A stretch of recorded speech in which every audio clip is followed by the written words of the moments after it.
Hey crew, it's Pitt and I'm back with some more Esoterica. Today we are diving back into the works of Mr. Carl Jung. This is Mysterium Coniunctionis, Mysteries United. We are reading aloud and discussing as we go along the various points brought to light by the text. It is not the format for everyone, but people do find value in it, so you are more than welcome to tag along as we continue our exploration.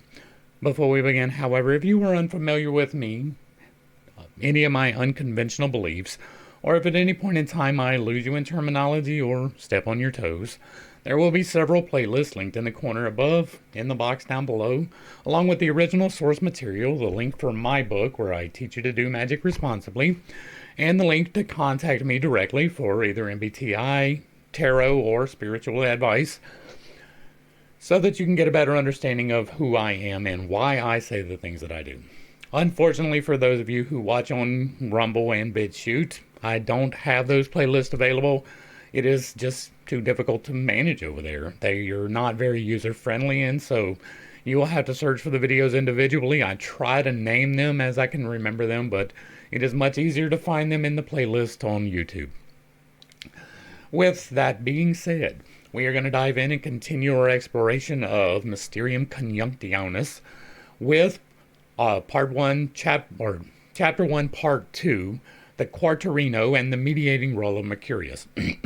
I want to point something out here. If you've been following along for any period of time while we did the Esoteric playlist, I had a common complaint with many of them, right? Especially with Aleister Crowley and Eliphas Levi to a lesser degree, but they would give you the Latin and they wouldn't give you the translation, or they would tell you this thing and expect you to understand what it meant.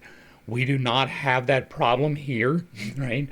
All of the Latin has already been transferred for the most part, except where it is appropriate. There is a separate appendix just for the Latin referrals.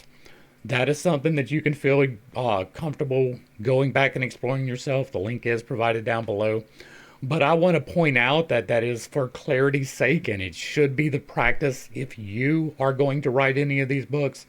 If you make a topical reference to this day and age, it should be explained. If you are using a dead language, it should be translated, at least into your language, right? If you're writing in German, I don't expect you to translate that into English, but it should be translated into the language that you are communicating in. You should not expect anyone else to go and look up the Latin. You should explain it well enough in your own works. That was a consistent problem in many of the works that we went through. We should not have that problem here. There are some things that are direct references, such as here, Viridarium Chemicum. That is a title for a book. That is why it is not translated. Most of the other things are going to be translated, and I just want to point out that that is awesome, right? That is so relieving of frustration. All right, now let's dive in. The arrangement of the opposites in a quaternity is shown in an interesting illustration in Stolzenberg's Viridarium Chemicum. Figure, I don't know. I'm terrible with Roman numerals, right? I keep telling myself I'm going to learn them. It is not something I have done. Which can be also found in the Philosophia Reformata of Malleus. The goddesses represent the 4 seasons of the sun in the circle of the zodiac: Aries, Cancer, Libra, Capricorn. And at the same time, the 4 degrees of heating. Footnote 22. Footnote 22 says, Malleus, page 118, the 4th degree is the Conunctio, which would thus correspond with Capricorn. This would be the joining, right? This name of this book is the Mysterium Coniunctionis. Coniunctium. I'm terrible with it, I get it. Right, but this is the root word of that, and it is mysteries united, and so this would be a uniting. As well as the 4 elements combined around the circular table. That is footnote 23. Malleus remarks, equality arises from the 4 incompatibles mutually partaking in nature. There is a footnote to the footnote. A similar ancient idea seems to be that of the solar table in the Orphic Mysteries. Procula's commentaries on Timaeus of Plato. I have done Timaeus and Critias, both of them by Plato. They are part of the ancient lore works. They're in the Plato playlist as well. That is greatly misunderstood by a multitude of people. And Orpheus knew indeed of the crater of Bacchus, but he also establishes many others about the solar table. There is no reason to make mention of Timaeus for that. Also, Herodotus, the Histories 3, and Pausanias' description of Greece. Now, this is the commentaries of Plato, and I don't doubt that because Timaeus has been misrepresented by most of the people who comment upon it, that there is something in there that does not bear on it, and there is no mention of Orpheus, as far as I remember, or of Bacchus in there at all, right? This was talking about a land that was gone that did not have either one of those things. And so while you can make a correlation, it did not come from the text. The synthesis of the elements is effected by means of the circular movement in time, circulato rota, of the sun through the houses of the zodiac. As I have shown elsewhere, footnote 24, Psychology and Alchemy index rotundum sphere wheel, and especially the wheel with 12 buckets for raising souls in the Acta Alchali. We will more than likely get to Psychology and Alchemy, even though what we are doing is a later work. It will be interesting to see the foundations. All right. The synthesis of the elements is effected by means of the circular movement in time of the sun through the houses of the zodiac. As I have shown elsewhere, the aim of the circulato is the production, or rather reproduction, of the original man, who was a sphere. There is no reason to believe that whatsoever. There is absolutely no reason to believe outside of the ovum that at any point in time man was a sphere. Right? During the gestational process, whatever.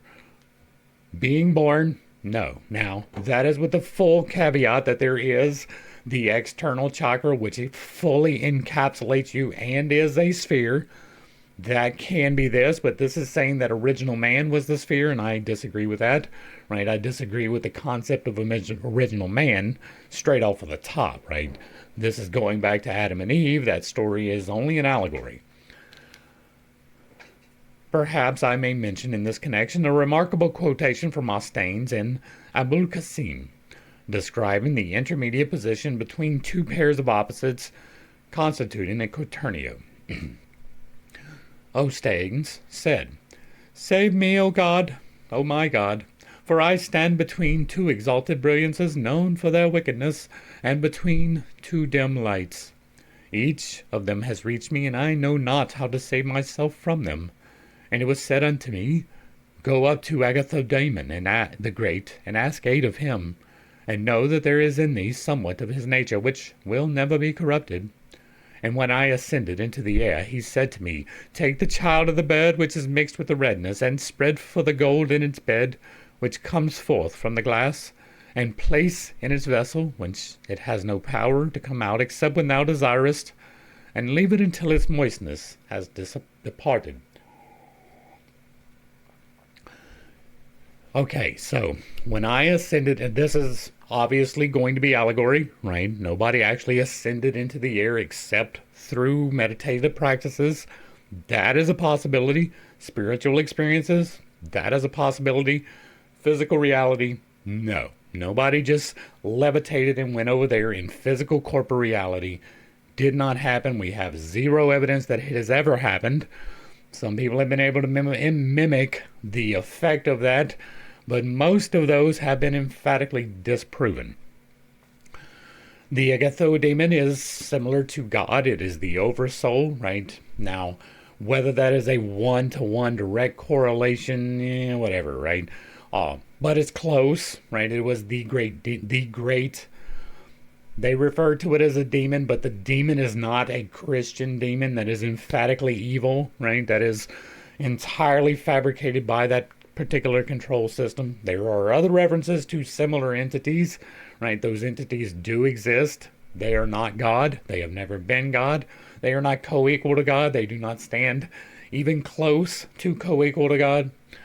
And so there is no devil. There is no Satan. There is temptation. That is true. There are even entities, and some of those entities may identify themselves as the light bringer or the tempter of mankind. That does not make them co-equal to God in any way, shape, or form whatsoever. Okay. Uh, between two exalted brilliances known for their wickedness, and between two dim lights. Each of them reached me, and I do not know how to save myself from them. This is interesting, right? Two exalted brilliancies known for their wickedness. We may have to do a study of those things just so I can get the context behind that particular allegory, because what are the two exalted brilliancies? Would that be the temptation of man and the salvation of man? That would be two, but how is that wicked? Right? Part of it is wicked, okay? Right? Wickedness is relative mostly, but there is definite true wickedness, right? Killing people, raping people, pillaging, stealing. These are true wickedness. And so, but they are not personified in a way that would be this. And so I am interested to know what these two exalted brilliancies known for their wickedness would be, right? That's probably going to be some anthropomorphization of the deity, or what was it? Crap, I forgot the word already. The instead of making it a human, making it an animal, we did it just yesterday in the other part of this, but there is another word for the pomorphization, parapomorphization, or something like that, turning it into an animal. Right? And that is possible too, right? This could be Pan and Saturn or something. Who knows? And two dim lights. Like, this is the contrast that is interesting to me, because you got two brilliant lights that are expressed as wickedness, and then you have two dim lights, which is not expressed as wickedness, right? Maybe it is a little bit harder to follow. Maybe that path is a little bit narrower. That allegory makes sense to me, right? Each of them reached me, and I know not how to save myself from them. Right? You don't save yourself from lights. That comes from somewhere else. And know that there is in thee somewhat of his nature, which will never be corrupted. Right? This is the reference to the Agathodaimon, which is the representative of God. Right? Not the corporeal God, but the real God that is beyond creation. Now, it is, again, not a full representative. Nobody has the full representative. I don't have the full representation of that. Nobody has a true understanding of the infiniteness of a God. We can merely contemplate upon it. I have done so quite extensively. I have a video. It's me reading from my chapter in this book, The Divine and the Trinity Explained. I will try to remember to link that. All right. When I ascended into the air, he said to me, take the child of the bird, which is mixed with the redness, and spread for the gold its bed which comes forth from the glass. Right? These are all going to be allegories that we may not have the key for. Now, I can make assumptions, right? The child of the birds, what, that's an egg? Maybe a fledgling or something along that nature. Mixed with the redness. No correlation whatsoever. What is redness? Maybe we will get a further reference farther on. It might even be part of this footnote that we have not gotten to yet. But, I mean, this is one of the problems with the alchemical texts, right? If it is not explained directly, then what do you do, right? How do you make sense of it if it is not given? Like, what is the redness? What is the gold for its bed? Now, if this is allegorical, I could probably tell you.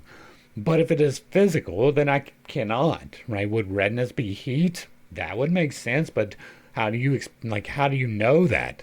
Is it like there's so much that it could be. And it comes forth from the glass. That's interesting, right? But it is not explained. So let's see if maybe here we get something. No, it is not. This is the footnote. It is Homeyard, Kitab Alim al-Muqtasab, page 38, which would give us the place to find it, right? But this allegory does not have a key, right? We do not have the key to this, at least right now. 6.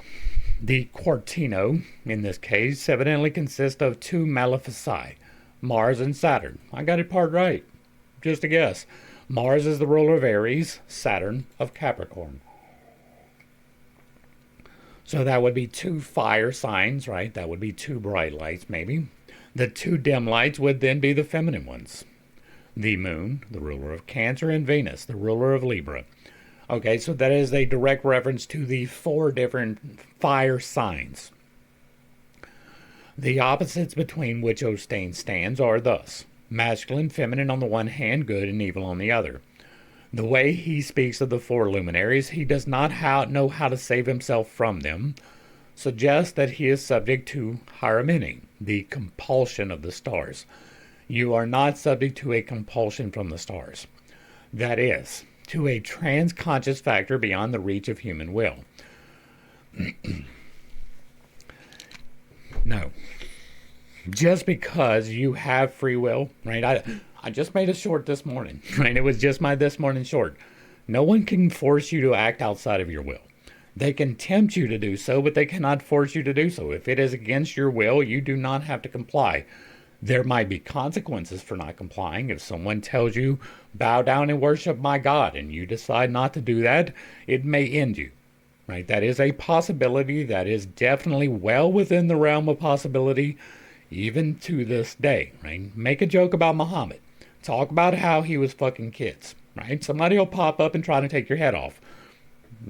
Yeah. And so there are things, right, that are beyond you. A transconscious factor beyond the reach of the human will. That is implying that you do not have a determinant in it. That is untrue. You have nothing but the determinant within it. The entirety of your life is you making choices. No one else makes those choices for you. You can allow them to. You can give them the authority to. But that is you choosing to give them the authority. Right? You can revoke that at any point in time. You can stand within your will at any point in time, and that does include the divine will. He gave you free will. That was not a man-made invention. You get to decide about your life, and you can decide horrible. That is a truth. You can decide to do the worst things on the planet. That is a truth. You can decide to listen to lies. That is a truth, and it is rampant. To blame it upon the will of God that you made a decision that is unethical is wrong. Completely, totally, with zero exceptions.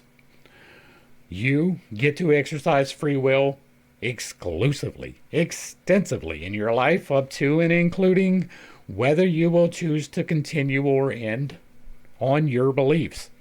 Your will. And the God is not going to take that from you. There is no compulsion of the stars. There may be a magnetic influence of where the stars were at the moment of your conception or at birth. There is an explanation for that. That may affect you. That would make sense. You are composed of magnetics. Where things are that perform magnetics would have an influence on you. Now, how great that influence is definitely up for debate. I do not really believe that the astrological signs play a part at all.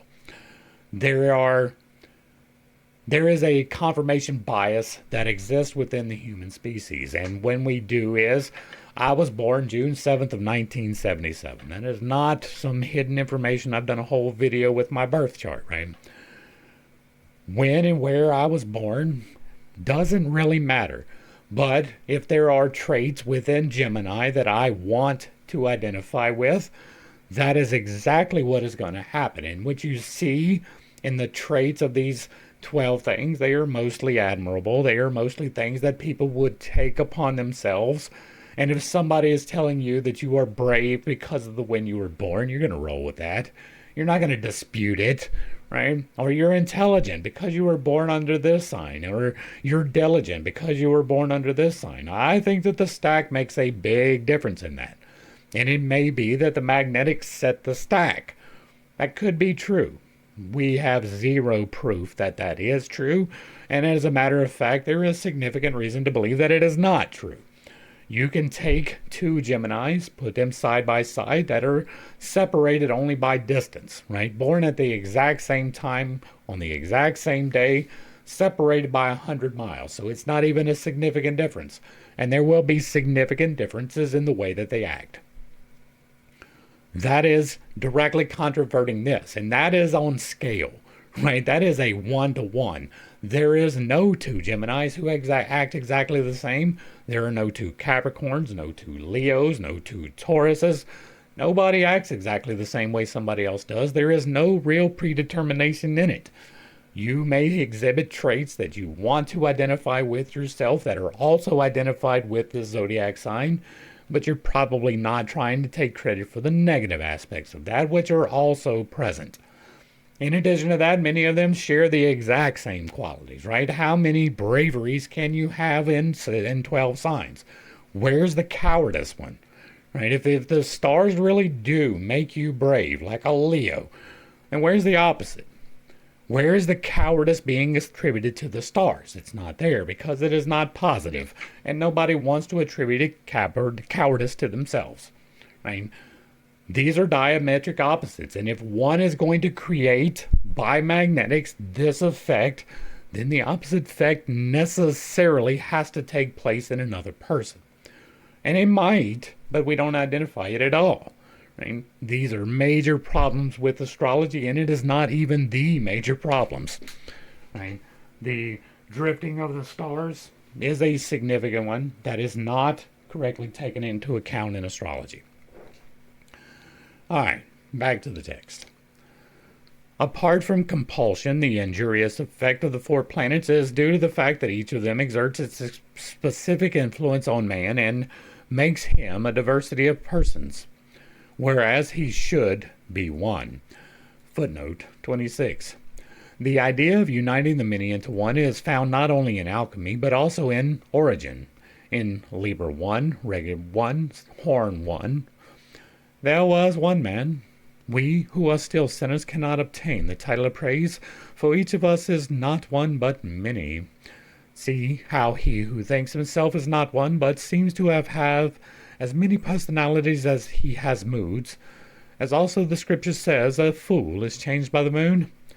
In another homily, in Ezekiel 9, he says, where there are sins there is multitude, but where virtue is there is singleness, there is union. C.F. Porphyry, the philosopher, and his wife Marcella, translated by Zimmern. Okay, there is a fundamental problem here. Okay? This is a very common fundamental problem. This is taking the Bible as truth. That is a fundamental problem, right? I have 161 hours, roughly, of me reading through the Bible and doing word studies on the things that are actually contained within it. We did most of the prophecies, and they are not what they are attributed to be at all, right? The uniting of the many into one is the fact that we all come from the one. We are all different expressions of the exact same God. None of us has a full understanding of that God. He is beyond our understanding. I have my understanding. I gave it yesterday. I'm going to link the video for the Divine and the Trinity Explained. But that is not directional, right? You are called to the highest. That is the call for every single person. You are to attribute yourself in such a way, or conduct yourself in such a way, that you are aligned for the betterment of humankind. That is both for yourself and for other people, taking into consideration those things and making the appropriate decisions, right? There is no betterment for everyone in stealing from someone else, or murdering someone else, or committing acts of assault upon someone else. There is a defense, right? Violence is justified in the case of defense, but it is not justified in the case of aggression. We have a big problem with that, but we are all different expressions of the same one, and therefore we should be seeking union as one. We should be striving to give to other people the consideration that we would expect for ourselves. That is an individual action. Every single one of us has to make the decision for ourselves to act in that manner. If we do not, then we have discord. We will always have discord because people will not all come to that same conclusion. The selfishness is part of the experience, and overcoming selfishness is meant to be part of the experience too. But we don't always learn the lessons. We sometimes are delayed in them, and sometimes we don't get them at all. And so that is one of the lessons that we are to learn, to take that consideration, but we don't always do that. The individual has the ability to. The collective never will. We will never get to a point where here in the experience, everybody's in accord. And until we do so, there will not be one man. There was one man in the before, in my estimation, right? We are all derived from God. Each one of our souls that makes the decisions for the 5D meat suit, each one of those souls is individually individualized and assigned the temple for this experience. But prior to that, we were all in union with the One. After this experience, we will return with union with the One. Now, the mechanics of that I do not know, but the overall of that, I'm fairly positive about. We came from somewheres, we're going somewheres. In that understanding, we were one, right? We were part of God, and then God decided he needed to have the experience, so he differentiated us. You, individually, can make the decision to act according to his will. Us, as a collective, almost certainly will not, because where does growth happen? Where is the experience? In the challenges, right? Getting out of your comfort zone, doing things that make you uncomfortable. Being wrong, right? Being wrong leads to growth. If you have never failed, then you have never tried. Overcoming failure is where success is rooted. That's how you fertilize the success that you are bringing into your life, by failing, right? Failure implies, it is implicit to the experience that you will fail. And if you will fail, there can never be a collective union in the way that it should be. This is assuming that the Bible is true, which is a major problem, right? Quoting the Bible means that you believe it, right? Unless you are explicit in the other ways. And he did say that he is not particularly religious, right? He did say that he is exploring these things from a psychological angle. But there will never be a point where we will be united. It is hard enough to get two people to unite in a single direction. It's hard enough to get two people to decide what to eat, right? What to set the air conditioner on, right? How tall the grass should be, what flowers to grow. It is hard to get two people to agree on the most mundane things. It is going to be much harder to get concurrence for all of humanity around the virtues and vices. All right, back to the text. It is presumably Hermes who points out to Austin that something incorruptible is in his nature, which he shares with the Agathodaimon. Footnote 27. Oh wait, we didn't finish the footnote. I thought there was. Alright, page 61. If thou wouldst practice to ascend into thyself, collecting together all the powers which the body hath scattered and broken up into a multitude of parts, unlike their former unity. Okay. If thou wouldst practice to ascend into thyself is exactly what I am outlining in this book, right? That is exactly drawing from the well of creation through your stack.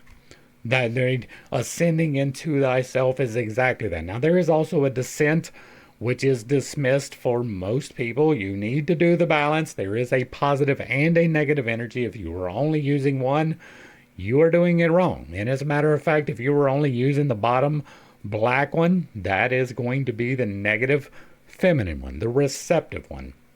And so you're definitely missing part of the experience. Collecting together all the powers which the body hath scattered and broken up into a multitude of parts is balancing your chakras. Right? Gathering together the powers that have been scattered is internal energy work. In my understanding, at a minimum, that is what this is going to be. This is the direct reference to what I talk about in this book. Now, whether that is intentional or not is definitely up for debate, right?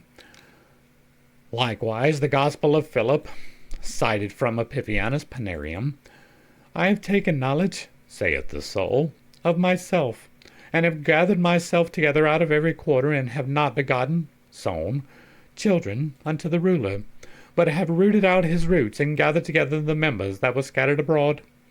And I know thee who thou art, for I, she saith, am I of them that are from above. All right, so this brings about my point. You cannot take the Bible as a literary fact. It contains literary facts, right? It contains actual historical information, but it also contains intentionally deceitful information. So it is not a factual representation of what happened at all. It is an allegory, at best. And it is a fairly decent allegory. You can take those things and apply them allegorically and get led to the right path. But if you put them into place as they are outlined, you will not get to where you are trying to go. Right? Giving away all that you own is an imbalance. Living in destitution and charity is an imbalance. Living entirely upon the hope that God will provide is an imbalance. Like, there is no doubt about this to me whatsoever. These are one of the things that I stand upon pretty firmly. But as an allegory, it works, right? This would be allegorical, right? I have taken knowledge of myself. I wonder if maybe there is somewhere you could get a grip on how to do that, right? I don't claim to have the only way to do it, but this is a rather effective way of getting an inventory of yourself. That would be taking knowledge, right? Gathered myself out of every quarter and not begotten children unto the ruler. All right, so gathered myself out of every quarter is going to be alchemical, right? The four quarters, earth, air, water, fire. Walking through those different applications, however you may choose to do so, will bring you a greater knowledge of yourself, right? The striving for the greater knowledge of yourself is going to require you to test yourself against these things, right? Now, again, that is not testing yourself against the physical earth. It is testing yourself against your rigidity. It is not testing yourself against the literal air. It is testing yourself against your movability. These are things that you need to check within yourself, and you can use the 7 chakras with the 7 coins, right? The lust and chastity, greed and charity, to do that. You can use the 4 parts in each one of the 7 parts to check yourself. Rigidity, fixity, flexibility, what's the other one? Mutability, right? They some of them sound the same, right? But they are technically a little bit different. Mutability is the ability to change into something else, not just to accommodate, right? Fixity is not being able to accommodate, and flexibility is going to be able to accommodate. They are a little bit the same. They share a little bit of the same thing in the corners where they meet. That does not make them the same thing, right? And you can check yourself against them, and that is what they're talking about here. I have gathered myself together out of every quarter. That is balancing yourself between love and wrath. That is balancing yourself between lust and chastity, between gluttony and denial, between greed and charity, pride and humility, sloth and diligence, hope and despair. That is gathering yourself out of the quarters. Not begetting children unto the ruler is a little bit harder, right? That is probably talking about physical generation of children, which is an imbalance, right? Not that you absolutely have to have children. Some people are sterile. That is a thing. Some people are called to same-sex relationships. Putting an end to a genetic thing and still being able to be happy. And so this is not exactly clear, right? This isn't a direct one-for-one for me. Have not begotten children unto the ruler appears to me to be an imbalance towards chastity. That is not unexpected from the text. But have rooted out his roots and gathered together the members that were scattered abroad, again, is going to be the balancing of the 7 coins. And I know thee, who thou art, for I am of them that are from above. Right? That is getting yourself into alignment, and then I know God. James, the apocryphal New Testament. Also, Panarium. I am thou, and thou art I, and wherever thou art, there am I, and I am scattering in all things, And from wherever thou wilt, thou canst gather me, but in gathering me, thou gatherest together thyself. That is a bit of a different expression, right? I am you, and you am I, and wherever thou art, there I am. I am scattered in all things, right? The Logos is quite literally every single thing in existence, as differentiated by the will of God. I mean, I am an expression of the Logos, you are an expression of the Logos, and together we are both an expression of the Logos. There is a theory called the one electron theory, right? And the one electron theory is that there is only one electron in existence, and it is making everything. I do not believe that, but that is an extreme example of what I am describing here, and that is that we all share the common source. We are all one in actuality. There is only our relative density keeping us separate. You are composed of the exact same elements as this desk is, out of the same elements that surround you in the air in varying degrees. There's a lot less calcium free floating around you, but it is there. Right? There's much more fixed calcium inside of you than there is floating around, but both of them contain calcium. The only differentiation between you and that is the magnetics that hold you together, the individualization of yourself. Now, I believe those are directly related to the chakras. They each hold together a different area of responsibility. Those are explained as well. Wherever I am, thou art. We are all expressions of the Logos, and so we should treat that as such. Right? You should treat your neighbor with accordance as if they are a representative of God. Why? Because they are, right? Are they the best expression? No. Are you the best expression? No. Am I the best expression? Absolutely not. But I strive to be. I try to be the example that can be used by other people. That is a goal that I have set for myself. I hold my bar very high because I have set myself as an example. Most people do not do that. Right, at all. They conform with society, and society says that it is okay to lie, cheat, and steal. I do not. I am diametrically opposed to that, in fact. And so while we are all one, we are all having a different experience, and that needs to be understood. My experience and your experience are intentionally not the same experience and should not be tried to force into conformity. What I believe and what you believe may never concur. There may be periods of overlap, and there may be periods where we do not agree whatsoever. These are perfectly fine, right? I stand pretty emphatically on the things that I feel that I have to, but for most things, I am fairly flexible. Right?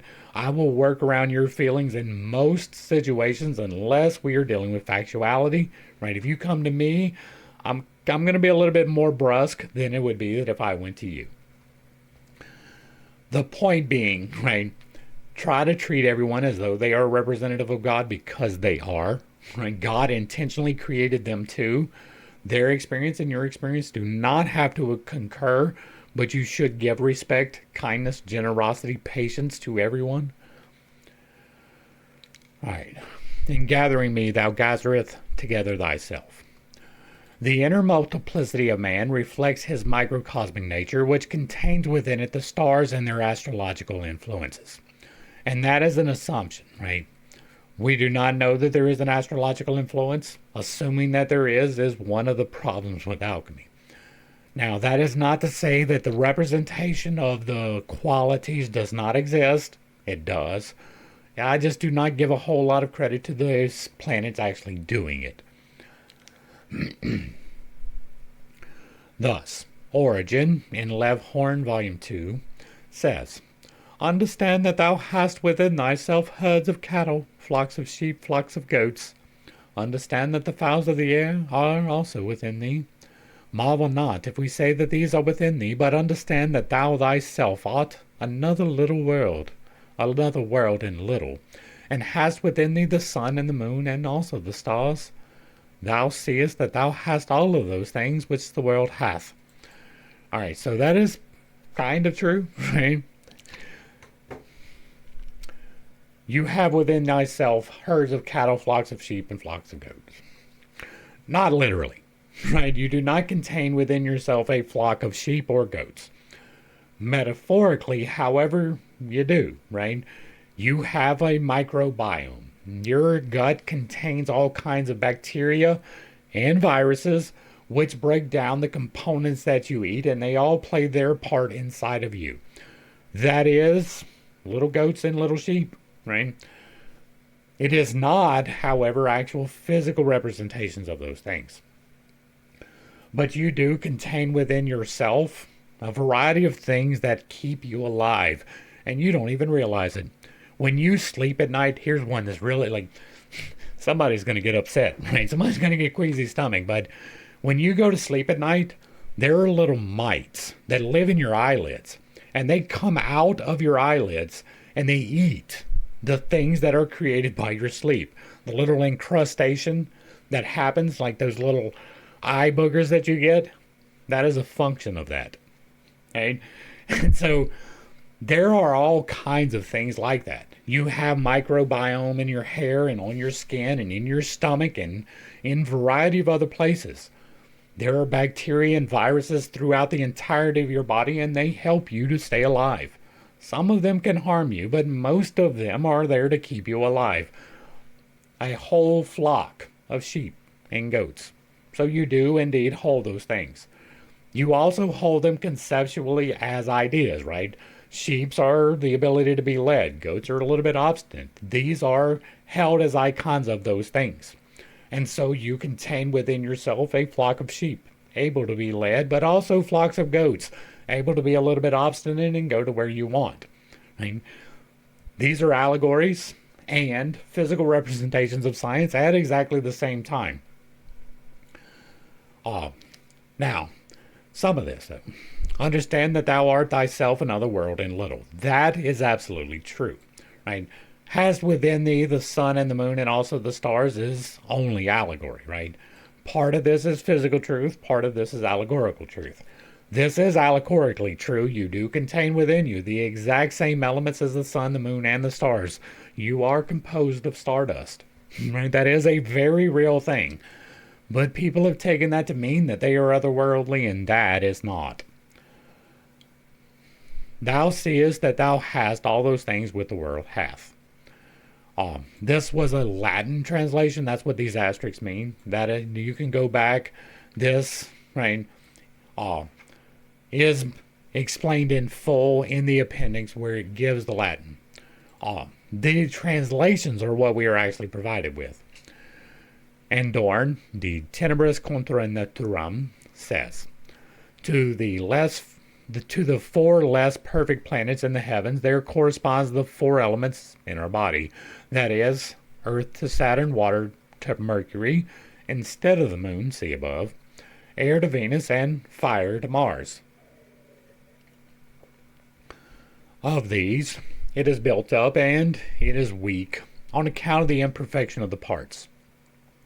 And so, let a tree be planted from them whose root is ascribed to Saturn, etc. Meaning the philosophical tree, symbol of the development process that results in the unity of the filius philosophium, or lapis. Cf. The Philosophical Tree, paragraph 409. 27. Oh wait, we are... okay, I have been doing the wrong thing here. Like I continued on. Maybe not. Maybe that was just the finishing of the one that I did earlier. Yeah, okay. I didn't mess up. Good deal. I was like, damn, I've been on the wrong tab the whole time. Incorruptible is in his nature, which he shares with the Agathodaimon. Something divine, obviously the germ of unity. This germ is the gold, the aurum philosophorum. That is footnote 28. Okay, we missed footnote 27, so we'll go ahead and do that too. The Diablos Daluvi is a snake-like chthonic fertility demon akin to the genius of the hero. In Egypt, as well, it was a snake-like demon given life and healing power. In the Berlin magic papyrus is the Diabolus Eupelos, who fertilizes the earth. On Gnostic gems, it appears together with Enoch, Enoch being an early parallel with Hermes. The Sabaeans, who transmitted the Agathodaimon to the Middle Ages as the, I'm not even going to try, familiar spirit of the magical procedure, identified it with Hermes and Orpheus. Olympiodorus mentions it as the more secret angel, as the Ouroboros, or heaven, on which account it later became a synonym for Mercurius. And that was 27. Now we're on 28. 28. The Indian teachings concerning Hiranyagarbha, the golden germ, also and Purusha. Also the psychology of Eastern meditation, paragraphs 917f. Right. This germ is the gold, the aurum philosophorum, the bird of Hermes, or the son of the bird, who is the same as the philosophorum. And that is footnote 28. Right? That was 28 or 29? 29. Footnote 29. The matter of the generation of the bird in Zosimos, birthlight. He must be enclosed in the vas hermeticum and heated until the moistness that clings to him has departed. In example, the humidium radicale, radical moisture, the prima materia, which is the original chaos, and the sea, the unconscious. Some kind of coming to consciousness seems indicated. We know that the synthesis of the four was one of the main preoccupations of alchemy, as was, though to a lesser degree, the synthesis of 7 metals, for instance. Thus, in the same text, Hermes says to the sun, it is important to note these 7, right, that would correspond directly with these 7 chakras. I cause to come out to thee the spirits of thy brethren, the planets, O sun, and I make them for thee a crown, the like of which was never seen. And I cause thee and them to be within me, and I will make thy kingdom vigorous. Footnote 30. Holmiard, page 37. This refers to the synthesis of the planets or metals with the sun to form a crown which will be within Hermes. The crown signifies the kingly totality. It stands for unity and is not subject to Hymerimim.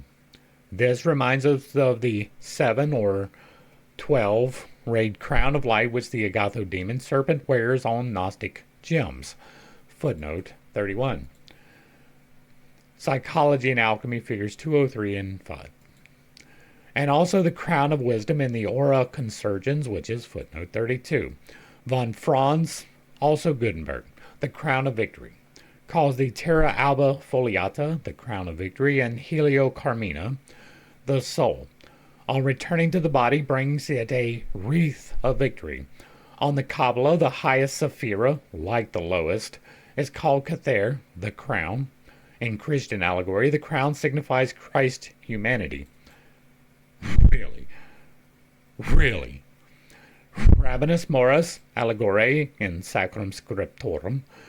In the Acts of John, Christ is called the diadem. And again, allegory is fine, literal is not. And the crown would not be the humanity of Christ. The crown would be the divinity, right, at best. It would be the representation of the divine in the man, at best, not the humanity. Right? He didn't even, according to the allegories, he didn't exhibit humanity, right? He was never tempted. He never gave in to temptation, despite the many problems with that, right? He was the perfect divine man the entire time that he was alive. He never caused any mischief when he was a child.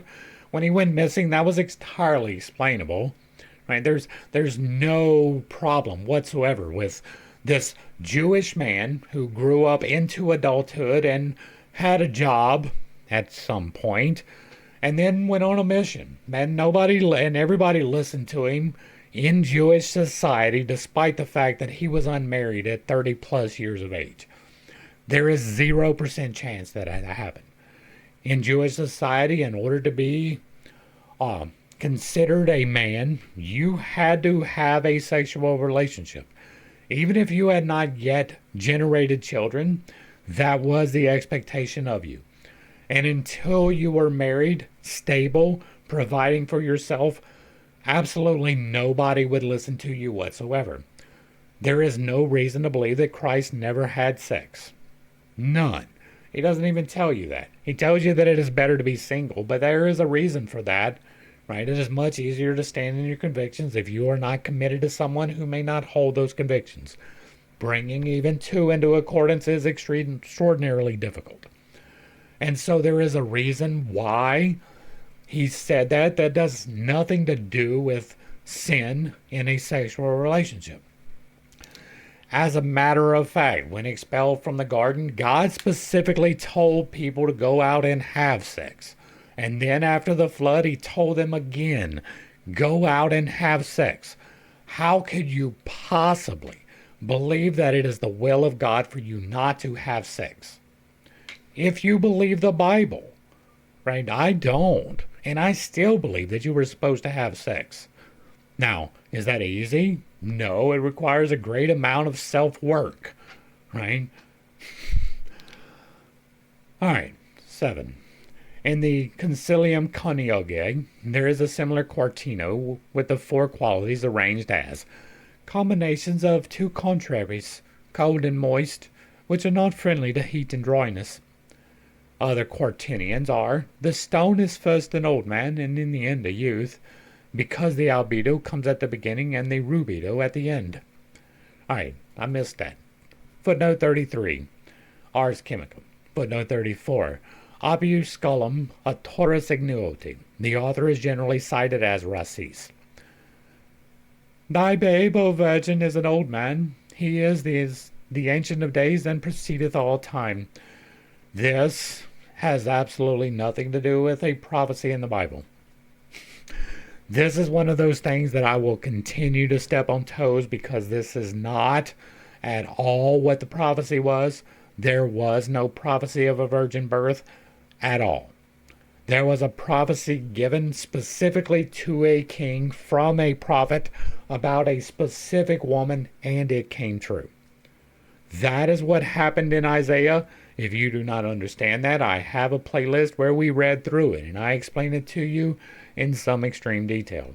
I suggest you check that out. It's in the book of Isaiah. Similarly, the elements are arranged as 2 manifesta, water and earth, and 2 oculata, air and fire. The further Quaternio is suggested by the saying of Bernardus, Trivis Sanis. The upper has the nature of the lower, and the ascending has the nature of the descending. That is going to be 35 and 36. I missed another one.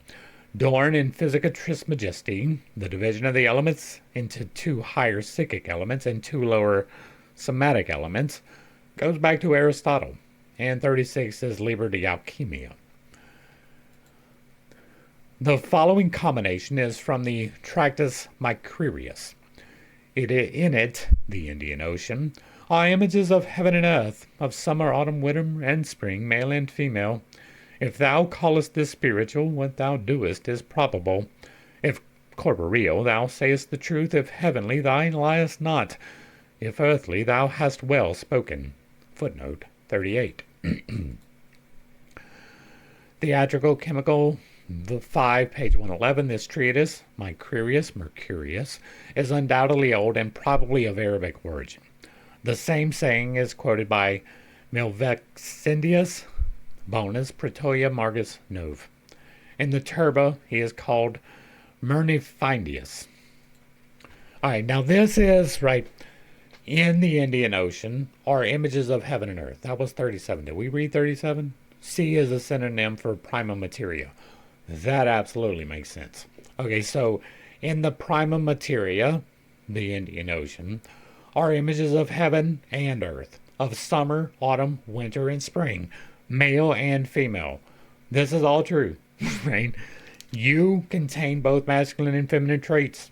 You can be a little bit aggressive. You can be a little bit nurturative, masculine and feminine. You can be destructive. You can be creative, masculine and feminine. You contain these things. You also contain new birth, maturity, the degradation of life, and the end of it. You contain all of these things within yourself, summer, winter, autumn, spring. Right? heaven and earth, you do contain images of those as well. All of this is true, right? Down to, if you call it spiritual, yeah. If you say corporeal, sure. If heavenly, you're right. And if earthly, good job.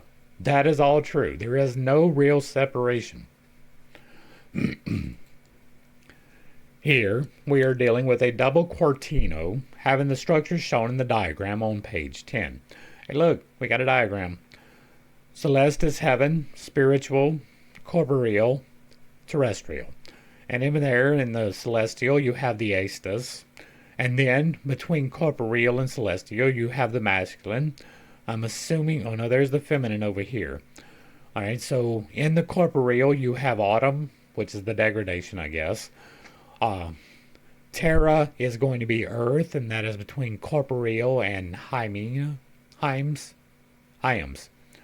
Then you have the actual terrestrial, which is the bearing with the earth as opposed to your corporeal being, dealing with the outside externals. Right? That's what that's going to be. The actual physical corporeality outside of yourself. The celestial is that outside of yourself on the upper nature. The terrestrial is going to be the lower nature. And then spiritual is off over here. And between those, you've got the feminine and the hyams. I'm not sure what that is, right? It is oriented against the air, so maybe that is earth. But this is earth. Right? And so, what do we got here? We got autumn. This is going to be spring. Maybe this is summer and winter. I'm not sure which one would be which.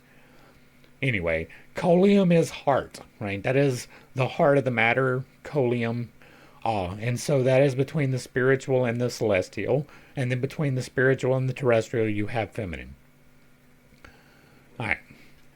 The double Quaternio, or ogdoad, stands for a totality, for something that is once heavenly and earthly, spiritual or corporeal, and is found in the Indian Ocean, that is to say, in the unconscious. It is without doubt the microcosm, the mystical atom and bisexual original man in his prenatal state, as it were, when he is identical with the unconscious. We'll just leave the bisexual androgyny alone for now. Hence, in Gnosticism, the father of all is described not only as masculine and feminine, or neither, but as Bythos, the abyss. That is actually the feminine part of it, right? The divine contains the masculine and the feminine in perfect balance. And he is both the void, the unexplainable, all-consuming vastness that is, and the point of creation, which is the infinitesimal point of light. He is both at the same time. The part that absorbs the darkness, the void, is going to be a feminine attribution because the feminine takes into itself to create. The masculine gives of itself, penetrating into to create, and therefore it is the light. The shadow does not penetrate the light penetrates the shadow. The shadow can overpower the light by absorbing it. And so that is going to be an identifier that you should have in your mind. Now, that is only attributing human terms to a concept, so it is necessarily not going to be definitionally finite, but it is pretty close, right? The attributions that we give have reasons, right? Even with the different chakras, I don't really like attributing the virtues and the vices one way or the other, but you can, right? If you are looking at what is the thing that can be taken away, right? When we talk about heat, right? You can't make something colder. You can only remove the heat. That means that hot and cold is a function of heat. The same is true with things, right? You cannot add chastity. You can add lust. So the lustful part is more masculine. The chastity part is more feminine because you can add, and masculinity is adding. But it is not to say that you cannot have lust if you are a woman, right? You can attribute these things to things. It does not necessarily make them correct. The dipole, however, is existent. There is a dipole between lust and chastity. Getting sexual pleasures to an extreme, not getting sexual pleasures at all, both are equally bad. Neither one is good. You are meant to have a sacred union, one man, one woman, that may be modified depending upon your particular path into one man and one man, one woman, maybe even multiples. These are not impossibilities, but they are exceedingly less likely because we are here to reproduce. All right, so, and so you can describe the abyss as feminine because it absorbs, right? It is the part that takes into itself. In the Scholia to the Tractus Aureus Hermetis, footnote 39, this treatise of Arabic origin is printed in Bibliotheca Chemica. There is a Quaternio consisting of superius, inferius, exterius, interius. They are united into one thing by means of the circular distillation named the Pelican. All right, so superius, inferius is going to be above and below. Exterius, interius is outside, inside. Let's look at footnote 40. For when she applies her beak to her breast, her whole neck with the beak is bent into the shape of a circle. The blood flowing from her breast restores life to the dead fledglings. Ibidit, page 442.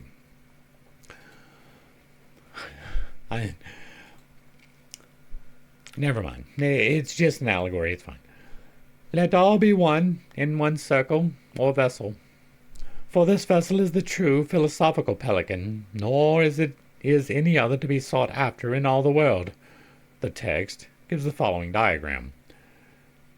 Okay, this is not going to be easy to explain. It is the simple quaternary with a circle in the middle labeled A.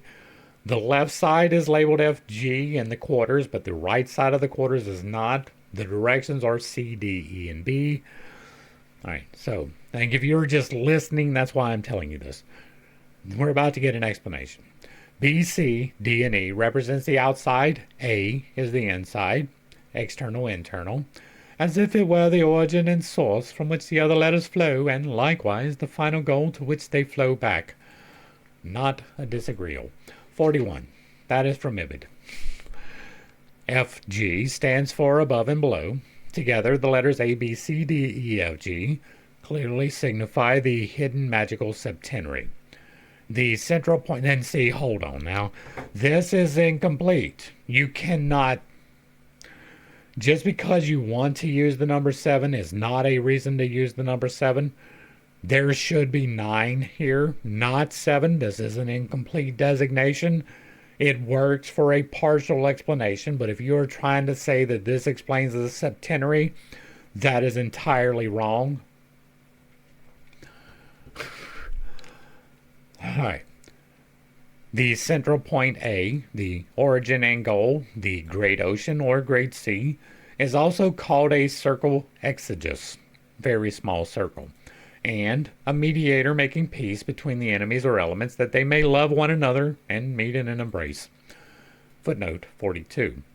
The words of the bride in Aurora Consurgens, I am the mediatrix of the elements, making one to agree with another. That which I make warm, I make cold. That which I dry, I make moist. That which I hard, I soften. And the reverse. Okay, so this is making the median out of the elements. There's nothing wrong with that, right? Finding the balance within. Entropy is a thing. This little inner circle corresponds to the mercurial fountain in the rosarium, which I have described in my Psychology of the Transference. The text calls it the more spiritual, perfect, and nobler Mercurius. Footnote 43. Biblical Chemical 408. The true arcane substance, a spirit, and goes on. For the spirit alone penetrates all things. I absolutely believe that. Even the most solid bodies. All right, so we'll read the footnote and then I will talk. It will penetrate every solid thing. tabula smaragdina, the sentence. For the Spirit alone penetrates all things, even the most solid bodies, is probably not without reference to, for the Spirit searches all things, yea, the deep things of God, in Corinthians 2:10. Yeah, I don't know about that. Likewise, the Mercurius of the alchemist is a spirit of truth, a sympatia Dei. But one who presses downwards into the depths of matter, and whose acquisition is a donum spiritus sancti, he is the spirit who knows the secrets of matter, and to possess him brings him illumination. In accordance with Paul's, even so the things of God knoweth no man, but the Spirit of God. 1 Corinthians 2:11, and I will point out that Paul is no one to go to for biblical teachings. Alright, so, for Spirit alone penetrates all things, even the most solid bodies, is an absolute truth to me, right? The Spirit is quite literally the electromagnetics that hold all things together. It is the space between me and you, and the space between me and you. It is every element in existence all at the exact same time, and the change that happens to those elements. Right? The Spirit is the elements, the Logos is the change. Spirit in motion. And so it does, in my estimation, confirmation bias acknowledged, penetrate all things. It is quite literally magnetic force, and if it does not affect those things which it penetrates, it still penetrates those things. The air, the molecules in the air right now are penetrating you to a very minute degree. If you go outside and there is cold, it is penetrating your thermal barrier. Right? It removes from you heat into the atmosphere. That is a thermal exchange of the Spirit. And so for me, this is absolutely the truth. The arcane substance is the Spirit. The Spirit, Logos, is quite literally electricity, right? That is a manifestation of the Logos that we can visually measure, right? The resistance between, the interaction of, the emanations from, all of that is a representation of the Spirit that we can actually manipulate. We manipulate the Spirit to turn on those lights, right? What I do is a manipulation of the will to move that exact same energy within myself and even externally. Now, there is a theory that I am developing whereas that is explained by piezoelectrics, right? You have salt within you that is a crystal. That crystal has the capacity to generate electricity, so there may be a correlation there. I am not trying to say that the Spirit is entirely contained within those crystals, merely that that is a tool that the Spirit uses to make the signals happen. Alright, back to the text. Thus, the Catholicity of a religion, or of the true church, consists not in a visible and bodily gathering together of men, but the invisible spiritual concord and harmony of those who believe devoutly and truly in the one Jesus Christ. Now, see, this is what I was talking about that assumption, right?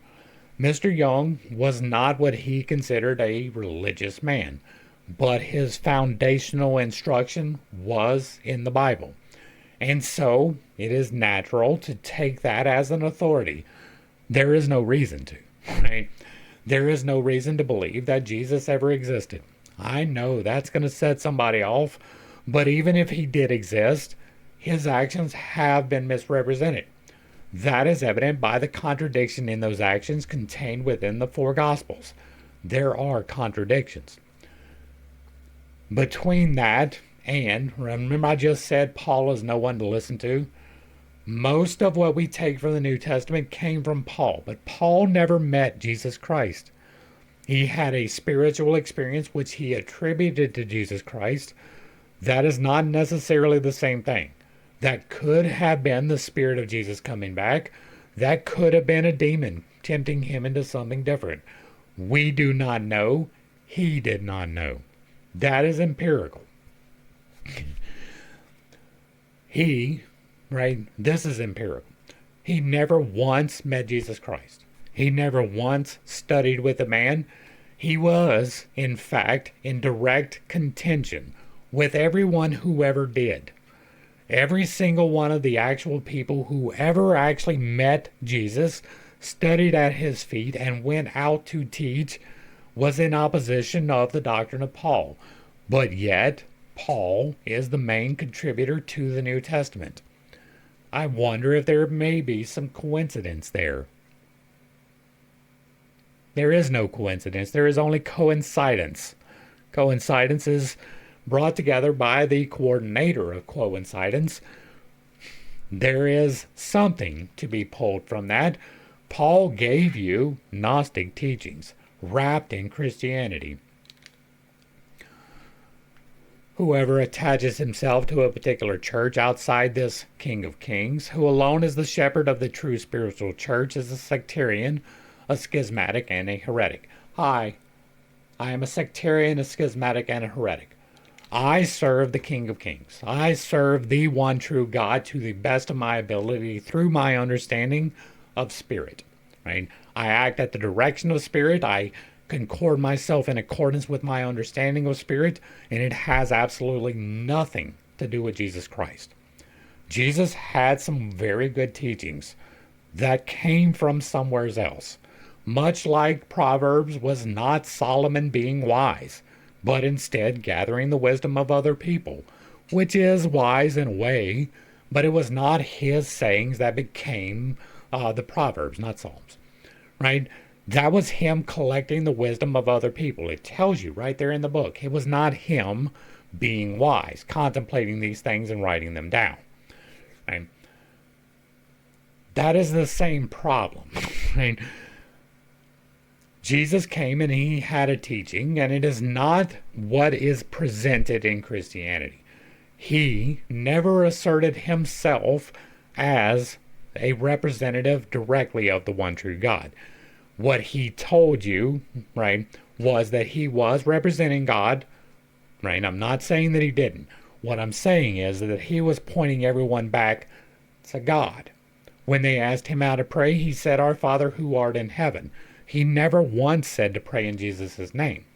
Not a single time. He denied divinity until it got to the point where they would no longer let him deny divinity, right? He was finally like, yes, fine, whatever. Right? He denied it all the way through up till the end, and then all of a sudden it's okay, right? But what he did consistently was point you back to God, the kingdom of God specifically. Not me, but my Father. I come to work for my Father. These are my Father's children. All of that you can attribute to him. You can't really attribute to him that he was the salvation. You can attribute that after his death to a saying that was given to him, but there is no confirmation of that. There is no real reason to believe that. There is significant reason, in fact, to believe the opposite of that. But we talked about that in the last video, or the one before that. For the kingdom of God cometh not with observation, but is within us, as our Savior himself says in the 17th chapter of St. Luke. And that I agree with. Right? It comes not from observation of the law, but is within us. And you know the law. What is the law? To obey the will of God. What is the will of God? That everyone is here for their experience. What does that mean? That you should treat everyone as though they are a representation of God here for an experience. And while that experience may not accord with yours, you should always show them kindness. You should always show them moderation and generosity and thankfulness. You should always show these things. That is how you act in accordance with God. And you should act as though this person, no matter how detestable you may find them, is still a representative of God, and they are still to be loved. That does not mean that you have to accord with what they do. Right? You can love the person and hate the acts. That is a possibility. Don't hate the person because of the acts. That is something that it is vital to retain. And Jesus told you that repeatedly. Right? That was his actual teachings. What you do for the least of these, right? Feed my children. All right. That the Ecclesia Spiritualis is meant to be clear from the text. But you will ask, where then are those true Christians who are free from all sectarian contagion? They are neither in Samaria, nor in Jerusalem, nor in Rome, nor in Geneva, nor in Leipzig. But they are scattered everywhere throughout the world. In Turkey and Persia, Italy, Gaul, Germany, Poland, Bohemia, Moravia, England, America, and even in farthest India. The author continues, God is spirit. 46. Oh, look, there's 45 is Luke 17. I missed that. Recently, within you has been translated as among you. Therefore, as our author says, in the visible and bodily gathering together of men. This shows the modern tendency to replace man's inner cohesion by outward community, as though anyone who had no communion with himself would be able of any fellowship at all. It is this deplorable tendency that paves the way for mass-mindedness. There is a lot of that, for sure, contained within the Bible. Right. And then this is a reference to John 4:24, which we're not going to deal with. And those who worship him must worship him in the spirit and in truth. After these examinations and avowals, I leave it to each man to judge who is of the true church and who not. That is also something, right? My understanding and your understanding of the virtues and the vices may not entirely coincide. We have a tendency to align ourselves with what we feel is morally superior. And so, if I feel like a sexual union should only be one man and one woman, I set that up as the primary. And it should be, right? That is the natural course of things. But there are those who are otherwise attracted. If you don't believe that, you have not spent any considerable amount of time dealing with that. There are those who look at that as though it is something to be overcome, but I do not, because God has designed you explicitly. God has designed you explicitly to serve his will and to be happy doing so.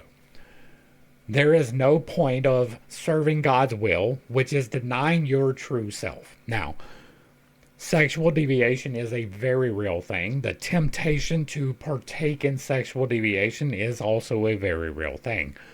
But no man who is straight ever wakes up one day and says, you know what, I'm going to put a penis in my mouth today. Nobody ever says, this woman has treated me so badly that I'm going to go do this. Now, you might get drunk and participate in some deviance, right? But if you look at a man with true desire and you are a man, that is not something you have learned. Now, there is always the possibility of abuse. That is a real thing. It is not always a natural outflow that everyone who is same-sex oriented was abused, but it is a major correlation, right? I do not deny that that is a possibility. But I grew up with several people that there was never any doubt that they were going to grow up that way. They were attracted that way for their entire life. And it is possible that, like me, they were abused as a child and that caused these problems. But it is not absolute. It is not intrinsic. And therefore, we can't cast our judgment upon that. If it is not directly relating to your genitals, what other people do with theirs is not your business. Right? It is not up to me who they have sex with. It is up to me who I have sex with. You are responsible for yourself. We have a tendency to give external control to these systems, and those systems decide that this is a horrible thing, but that is not necessarily true. That is something that has to be worked out on an individual level. And if you are in a same-sex committed relationship, you're doing better than half of the straight people out here. And well over half these days have been divorced. If you are in a same-sex committed relationship for the entirety of your life, you have beat all of these people, and I would say that your fruit are truer than theirs, even though they were in accordance with the will of God, right? That is a very real, very true thing. A reflection upon that will let you know, right? God is the Spirit, and he has put desires within you. And yes, sometimes those are going to contradict with what I believe is true, with what I believe is correct. If it is not directly related to me or the injury of someone else, I have no right to interfere in that, no right to cast judgment upon that. And it is not up to the government to deny someone happiness because someone else's religion says that it is a bad thing. I am a pastor who has performed same-sex marriages. Right? One of those lasted all the way until the other person died. Right? It was a until death do us part commitment, and it worked. They were more faithful than many others. Right? And that is my point. I leave it to each man to judge who is of the true church. The way that you do that is by the fruit. Right? If the fruit that is coming out of it is love, kindness, acceptance, all of the good positive things, then it is probably the fruit of the true, or the fruit of the Spirit, whether you think that it is or not. 10. From this remarkable excursus, we learned, first of all, that the center unites the 4 and the 7 into 1. We gave an extensive detail of that, right? 7 combined by the 4th into 1. That might be explained somewhere. Footnote 48. In his Speculativa Philosopha, Dorn says of this union, such is the philosophical love between the parts of inanimate things, and the enmity also, as between the parts of men, an allusion to projection. But no more in the former than in the latter can there be a true union, unless the corruption of the said parts be removed before they are joined together. Wherefore that which thou doest is for the sake of peace between enemies, that friends may come together in unity. In all imperfect bodies and those that fall short of their ultimate perfection, friendship and enmity are both innate, an apt formulation of the coexistence of opposites in the unconscious, imperfect state. If the latter be removed by the work or effort of man, needs must the other return to its ultimate perfection through the art which we have set forth in the union of man, the spirit Mercurius. I don't necessarily disagree with any of that, and so I'm not going to try to explain. Right? We are already getting long, and we still got about half of this chapter to go. The unifying agent is the spirit Mercurius, and this singular spirit then causes the author to confess himself a member of the Ecclesia Spiritus, for the spirit is God. This religious background is already apparent in the choice of the term Pelican for the circular process, since this bird is a well-known allegory of Christ. Footnote 49. Honorius of Autun, Speculum de Mysteriis Ecclesiae. For it is said that the pelican so loves her young that she puts them to death with her claws. What? But on the 3rd day for grief she wounds herself, and letting the blood from her body drip upon the fledglings, she raises them from the dead. That is fucking false. The pelican signifies the Lord, who so loved the world that he gave his only begotten Son, whom on the 3rd day he raised up victor over death and exalted above every name. Pelican is also the name of retort, a spout of which runs back into the belly of the vessel. All right, so this is absolutely not true, right? This does not happen. This is concurrent with the kind of shit that we would see in Cornelius Agrippa, which was entirely drivel, right? This did not, will not, and cannot ever happen. There is no corporeal pelican, for one, that ripped them to death with her claws because they got webbed feet. But on top of that, there is no point at which they let the blood from their body drip upon 3-day-old dead fledglings and they return to life. That did not happen. That is an allegory completely made up to compensate for the other allegory, which was completely made up, about this guy who died and then was raised up so that you would follow a control system. I hope that that is clear. The idea of Mercurius as a peacemaker, the mediator between the warring elements and producer of unity, probably goes back to Ephesians. But now in Christ Jesus, you who once were far off have been brought near in the blood of Christ. Once again, we get into victim mentality, right? No one else is responsible for forgiveness of your sin. The entirety of the Old Testament, the sin offering was not about eternal salvation. That was not a thing. They did not have hell as a concept in the Jewish beliefs. That is not a thing. They had the land of the dead and everybody went there. And then they had the abode of God, which was not our conception of heaven at all. Those were two completely different ideas that came along during the New Testament, possibly from India. Right? These are things that are true. You never were redeemed by killing anything. At all. Ever. At any point ever in history, you have not been redeemed by killing anything. There was never redemption for your eternal salvation from the killing of a goat, the killing of a sheep, the killing of a cow, the killing of a bird, or the killing of a human. At any point ever in history, that has never, ever been a thing. What the sacrifice was in the Old Testament was a hit in the pocketbook.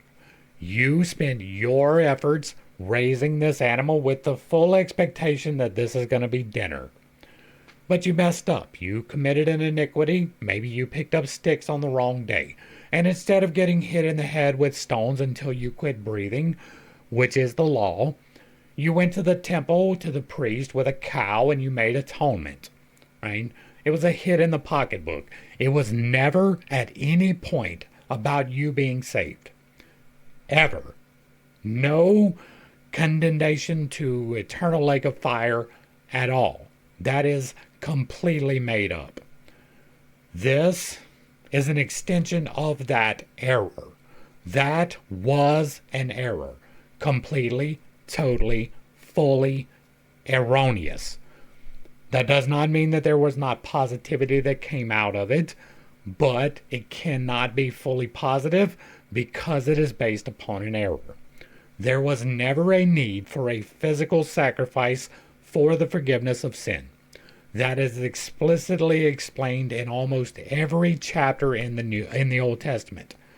In almost every one, there is a reference to the fact that you do not need to sacrifice anything to be forgiven from sin. That is explicit. That is emphasized. It is hidden, despite the despite being emphasized. I'm not sure how to conjugate that particular word, but despite that, right? No one ever died for your forgiveness. The only one that is responsible for you being forgiven is you. You have to go to the Creator and receive that forgiveness through contrition. That is the only way. No one can absolve you from a sin. There is no external whatsoever. This is entirely wrong. The blood of Christ did nothing. Now you can convince yourself that it did, and you can align yourself in such a way that from that point on, you will conduct yourself correctly. And therefore, it's okay, right? But it's really not, right? What was the first sacrifice, right? There are a multitude of problems with Genesis. Let's take it as literal, right? You had a sacrifice, and that's not even taken into account, right? The wrongness of the sacrifice, right? All right, here we go. In Genesis, there was Cain and Abel, right? They come out of the garden. They have to toil. They have to till the soil. That is explicitly the instruction that is given to them. You will till the soil, work for your food, right? There will be enmity with the snake. He will strike you. You will crush him. That was a thing. They get out of the garden. They establish their home. Cain and Abel are born. They rise up. One of them cultivates the land. The other one is a herdsman. That's the first problem. And they decide, or Abel decides, that he is going to make a sacrifice. Abel is the one with the herd, right? And so he kills an animal and he makes a sacrifice, and God accepts it. And then Cain, who is doing exactly what he was told to do by toiling and tilling the earth, he makes a sacrifice as well. Now, it's because he saw this other one that was accepted, and he was like, oh, that's a good idea, right? Well, that one's not accepted. Well, there's a lot of problems with that, right? Despite the fact that there was contention between them. First off, they were not allowed to eat meat. According to the Bible, in Genesis, right? If you go and you read the story of Noah after the flood, well past Cain and Abel, they settle down on top of Mount Ararat, and he comes out and he builds an altar and he makes a sacrifice, and God comes down and is like, you did good, right? Go forth, be fruitful, multiply, subdue the earth, and be a steward thereof. Oh, and by the way, now you can eat meat. That is an explicit instruction from God that was given in Noah. Well, if you could not eat meat before, which that's the implication, why were there clean and unclean animals? Why was there a sacrifice by Abel? Why was he even a herdsman? They weren't allowed to eat the meat. They made their clothing out of fig leaves. Remember, it wasn't necessarily animal skins. Well, that depends on which version of the creation story you go with, I guess. They had no reason for that, right? According to the Bible, until after the flood, they were not allowed to eat meat. Well, that is a big problem with that first sacrifice right off the top. That is a major problem. But then, on top of that, right, Cain gets mad and he smashes his brother in the head with a rock and kills him, and his blood falls on the ground. What happens? God comes, this God who walks with him, he comes and he's like, where is your brother? I can hear his blood crying to me from the ground. Do you think that God would be okay with killing another man? Right? Would that be a justified thing for the redemption of mankind? No. The spilling of blood was abominable. There is power contained within the blood, and you are referred to that a lot, right? But that power was not salvation for you. That's not what the power is. There is power of binding in blood. If you go and you read in Exodus, the 12 heads went and met a demon and made a compact with him, which they then put inside of an ark. And the covenant was not the instructions. The covenant was not the 10 Commandments. The covenant was the agreement, written in blood and signed in blood, that these men would serve this specific corporeal entity. They saw him. They were terrified of him. There are significant things contained within those words. Back to the text. For he is our peace, who has made both one, and has broken down the dividing wall of hostility, by abolishing in his flesh the law of commandments and ordinances, that he might create in himself one new man in place of two, so making peace and might reconcile both to God in one body through the cross, thereby bringing hostility to an end. Well, that's exactly what happened. He died and hostility ceased. We never had any contention whatsoever after that. I mean, that was the intention of the one true God's representative on the planet. Obviously, that is exactly what played out, right? Abolishing in his flesh the law of commandments and ordinances, that I can agree with, right? I do believe that his mission was to put an end to the blood sacrifice. And then they killed him, and we built a whole religion about blood sacrifice around him, which he probably finds pretty abominable, if I'm being honest. I would not even say that he tore down the dividing wall of hostility, right? We are still very much divided, many of us by him in person. Reconcile both to God in one body through the cross. What? Thereby bringing hostility to an end. And he came and preached peace to you who were far off, and peace to those who were near. For through him we have both access in one Spirit to the Father. So then you are no longer strangers and sojourners, but you are fellow citizens with the saints and members of the household of God, built upon the foundation of the apostles and prophets, Christ himself being the chief cornerstone, in whom the whole structure is joined together and grows into a holy temple in the Lord, in whom you are also built into it for a dwelling place of God in the Spirit. 50. The comment on 2 Corinthians 3:6. For the letter killeth, but the spirit giveth life. In Lepidorus, Birth-Lot 2, where one with the knowledge of hidden alchemical art is speaking. How then do I understand the transformation? How are the water and the fire hostile and opposed to one another by nature? How are they to come together in one? Through harmony and friendship? 11. In elucidating the alchemical parallel, we should note that the author of the Scholia in the Tractus Aureus Hermetis prefaces his account of the union of opposites with the following remark. Finally, there will appear in the work that ardently desired blue or cerulean color, which does not darken or dull the eyes of the beholder by the healing power of its brilliance, as when we see the splendor of the outward sun.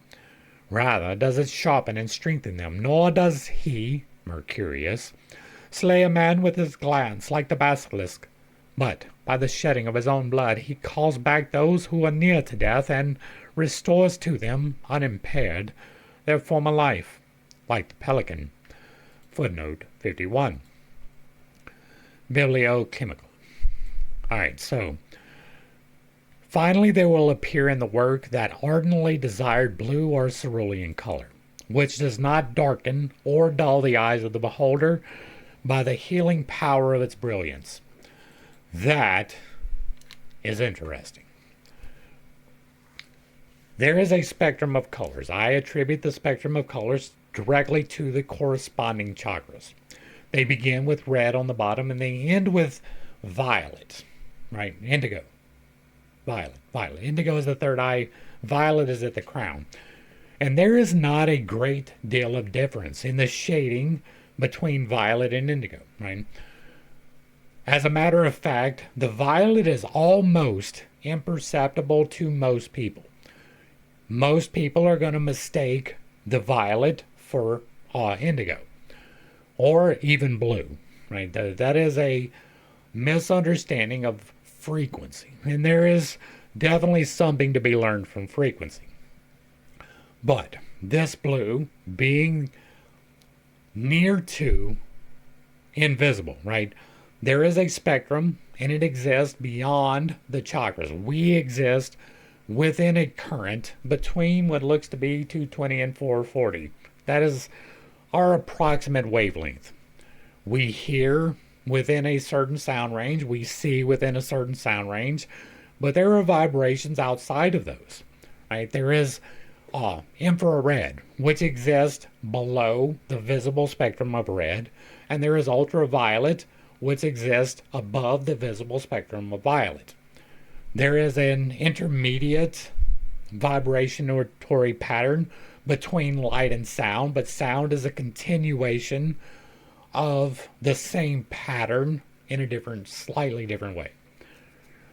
The mistaking of blue for the upper chakras is a natural thing, right?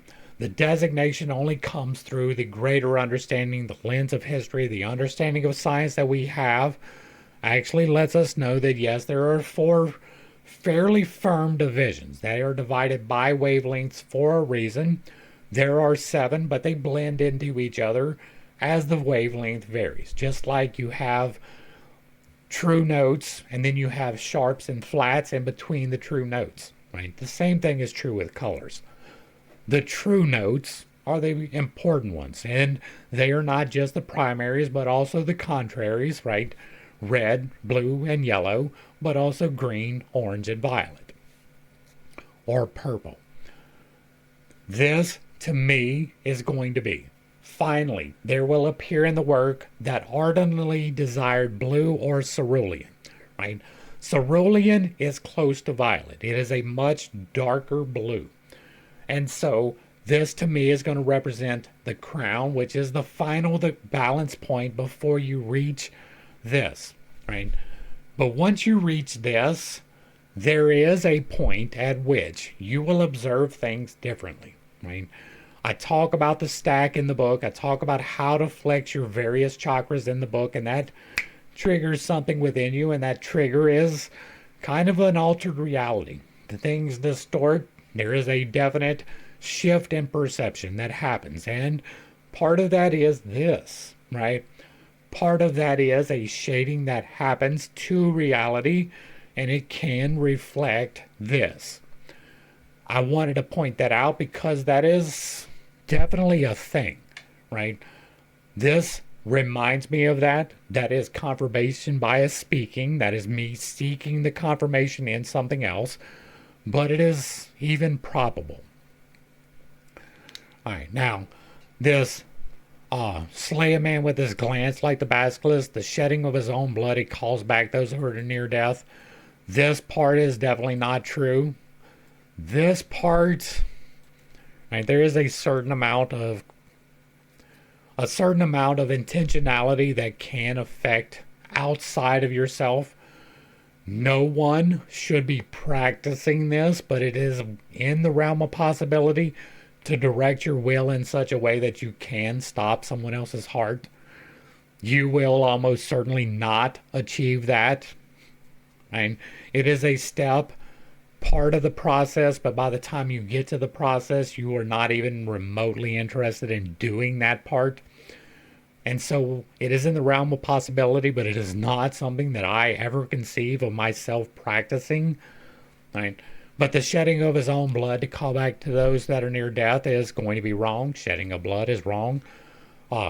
With the exception of possibly a blood transfusion type of situation.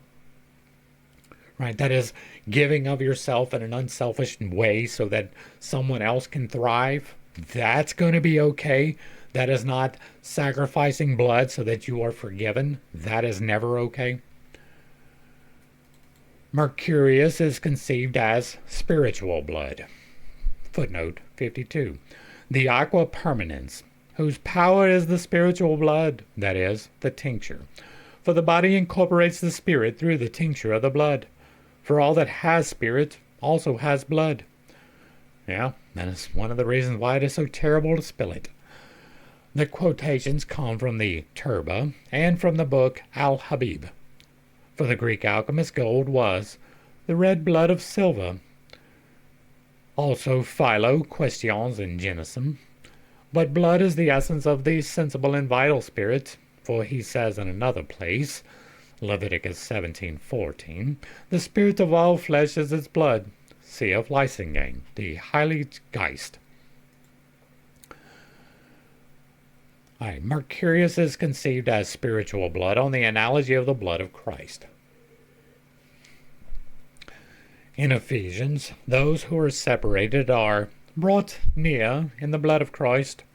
He makes the two one and has broken down the dividing wall in his flesh. Caro, flesh, 53. Son, you must take of the fatter flesh. Quotation from Aristotle in Rosarium Philosophorum. The prima materium grows from flesh and blood. Mahomet in Rosinius ad Saratanium. To take the egg in the flesh. Laurentius Ventura, Theatrica Chemicum. Choose the tender flesh and you will have the most excellent thing.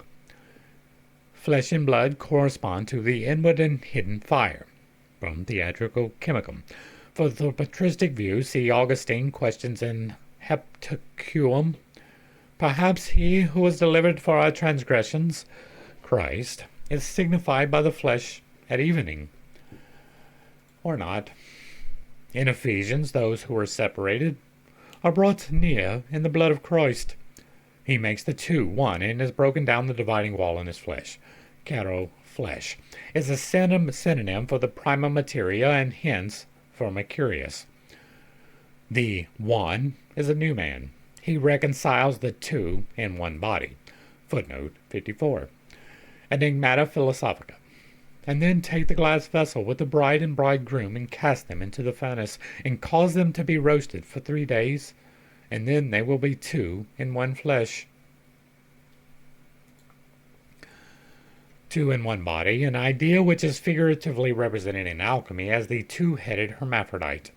The two have one spirit. In alchemy, they have one soul.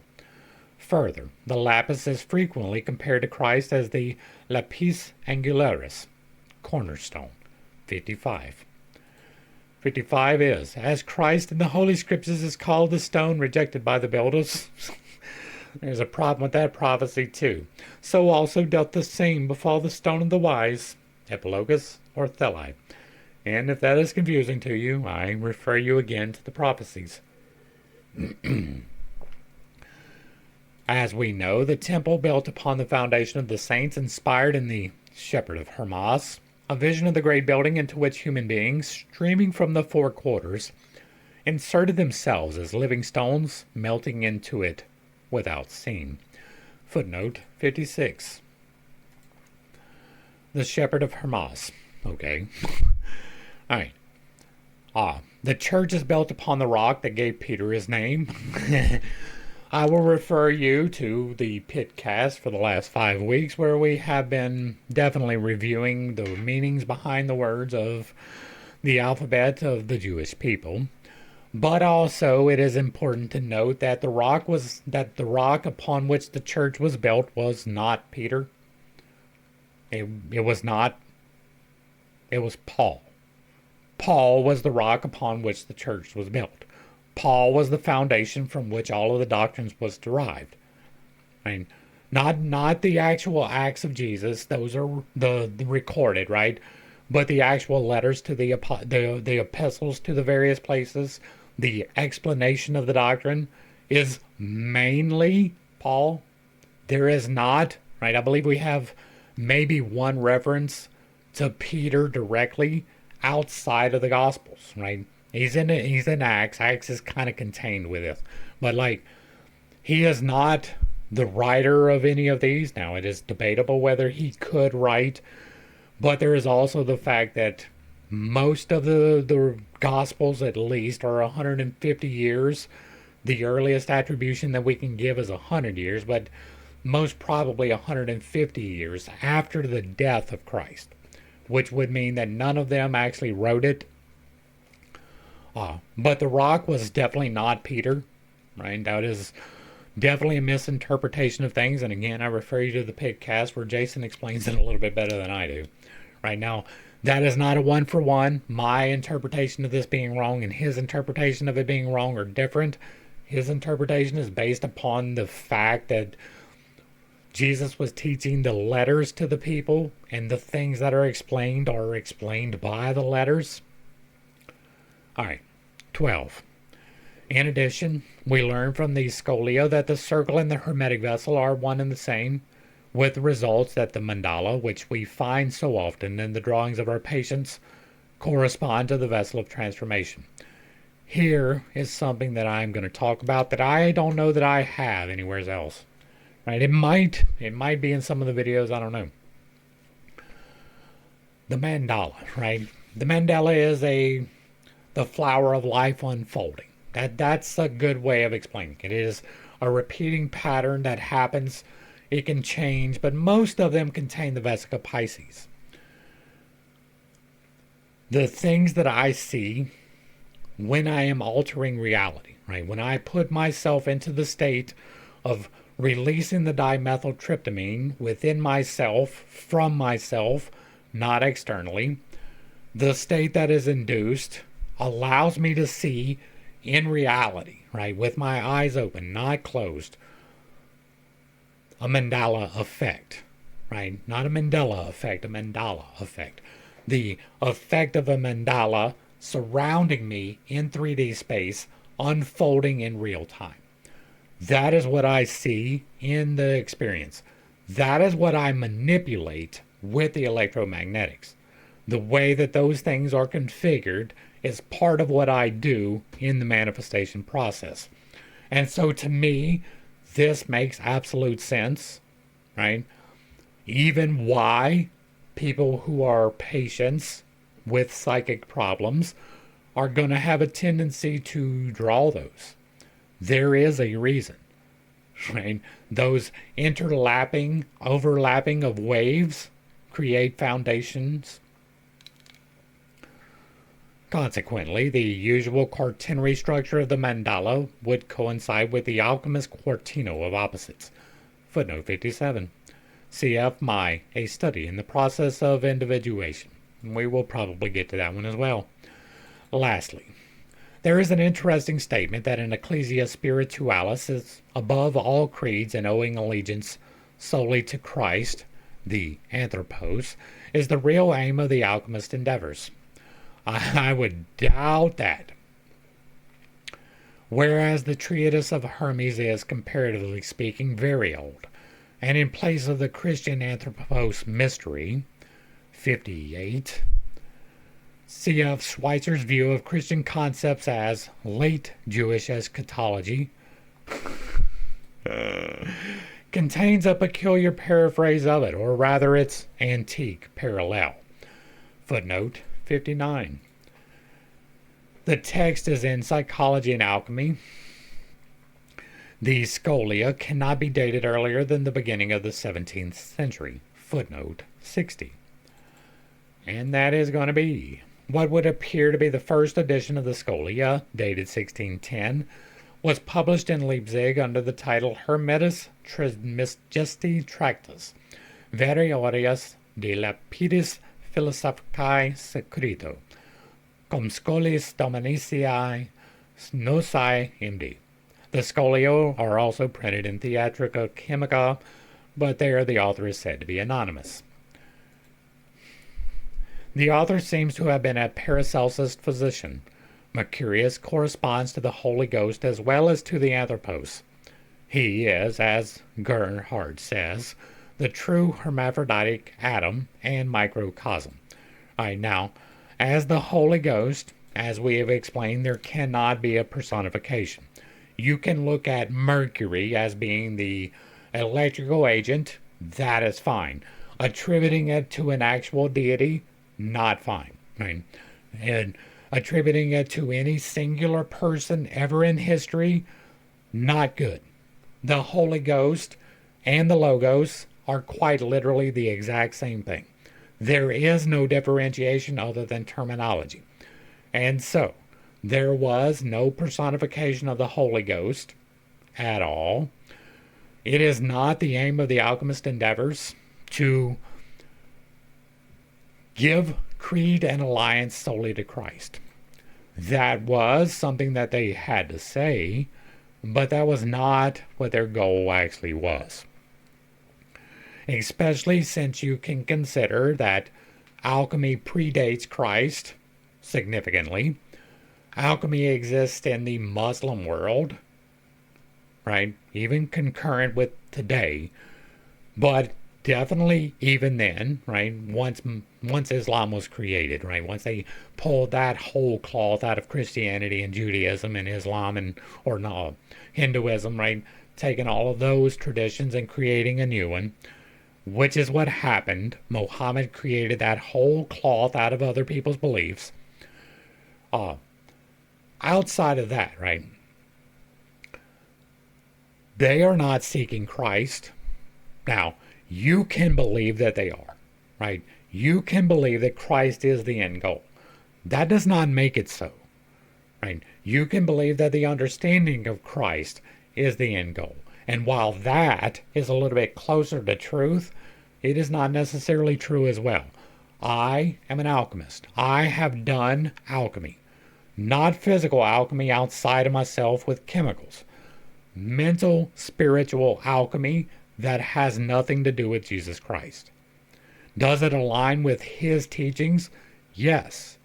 I am in service to the Father. I am trying for the betterment of humanity. I fail all of the time. I am not perfect. But that is the goal, right? I am aligned with his teachings. He is not the salvation of mankind, and he should not be the goal that you are striving for. All right.